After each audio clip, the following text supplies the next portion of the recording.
Updates చూద్దాం. AP liquor scam లో ED దూకుడు పెంచింది. కేసులో మరో వైసీపీ ఎంపీ మిథున్ రెడ్డికి ఈడీ నోటీసులు జారీ చేసింది. ఈ నెల 23న విచారణకు రావాలని మిథున్ రెడ్డికి ఈడీ నోటీసులు ఇచ్చింది. అయితే ఇదే కేసులో వైసీపీ మాజీ ఎంపీ విజయసాయి రెడ్డికి ఈడీ నోటీసులు జారీ చేసింది. ఈ నెల 22న విచారణకు హాజరు కావాలని ఆదేశించింది. 2019-2024 మధ్య విధానంలో భారీగా లంచాలు, నిధుల మళ్లింపు ఆరోపణలపై ఈ దర్యాప్తు జరుగుతోంది. ఈ వ్యవహారంలో ఇప్పటికే పలువురిని విచారించగా తాజాగా మిథున్ రెడ్డి, విజయసాయి రెడ్డికి నోటీసులు రావడం కలకలం రేపుతోంది. ఇదే అంశానికి సంబంధించి పూర్తి సమాచారాన్ని మా ప్రతినిధి బసవరాజ్ అందిస్తారు. చెప్పండి బసవరాజ్, మీ దగ్గర ఉన్న అప్డేట్స్ ఏంటి? Thank you Shriya. AP liquor scam వేల కోట్లు కుంభకోణం జరిగింది. వేల కోట్లు దారి మళ్లింది అనేది గత కుటుంబ ప్రభుత్వం వచ్చినప్పటి నుంచి అనేక కేసులు, అనేక మంది జైలు పాలైన పరిస్థితులు మనం చూస్తూ ఉన్నాము.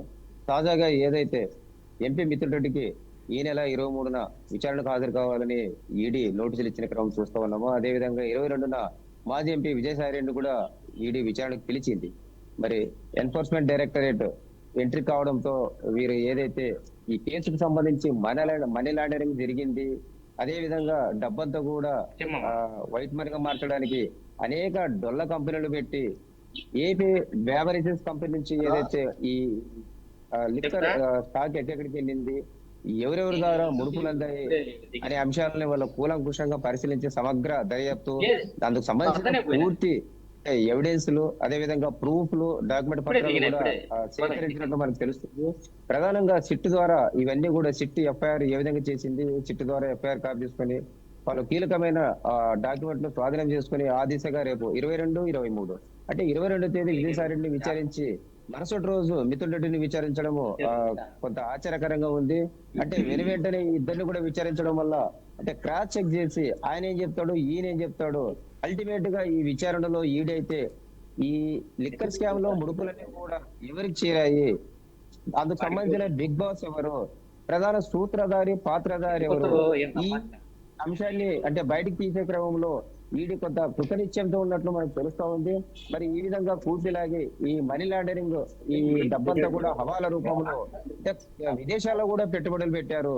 అదే విధంగా ఈ లిక్కర్ స్కామ్ లో వచ్చిన డబ్బంతా కూడా పలు ఏదైతే విల్లాస్ కావచ్చు, వెంచర్స్ కావచ్చు, అదే విధంగా సినీ రంగాల్లో కూడా ఈ డబ్బులు పెట్టారు, పెట్టుబడిగా పెట్టారు అని తెలుస్తా ఉంది.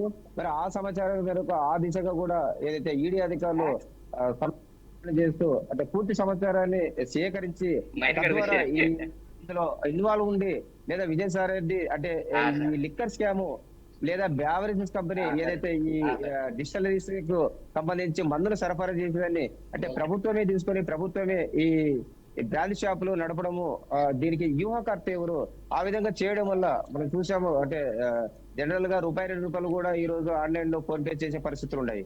మరి గత వైసీపీ ప్రభుత్వంలో అలాంటిది లేకుండా కేవలము అంటే నగదు రూపంలోనే ఈ లిక్కర్ ఏదైతే క్రయ విక్రయాలు జరిగిన పరిస్థితి చూస్తా ఉన్నాము.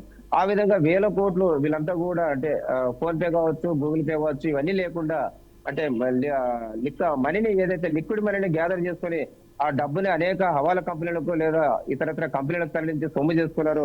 తద్వారా దాన్ని వైట్ గా మార్చి ఆ డబ్బు ఎక్కడికి చేరాలో, ఎవరికి చేరాలో వారికి చేర్చారనే ఒక అభియోగము లేదా ఆరోపణ బలంగా వినిపిస్తున్న నేపథ్యంలో సుమారుగా ఇప్పటికే 12-14 మంది జైల్లో ఉన్న పరిస్థితిని మనం ప్రధానంగా అయితే కసిరెడ్డి రాజిరెడ్డి అంటే ఈయనే ఆధ్వర్యంలో ఈ కథంతా నడిచిందని బలమైన ఆరోపణలు ఉన్న నేపథ్యంలో మరి గతంలో విజయసాయి రెడ్డి కూడా చూసాం, చాలా బాహాటంగానే ఆరోపణలు చేసిన పరిస్థితి, విమర్శలు చేసిన పరిస్థితి, లిక్కర్ స్కామ్ జరిగిందని పలువురిని ఆయన పేరుతో సహా ప్రస్తావించిన పరిస్థితి.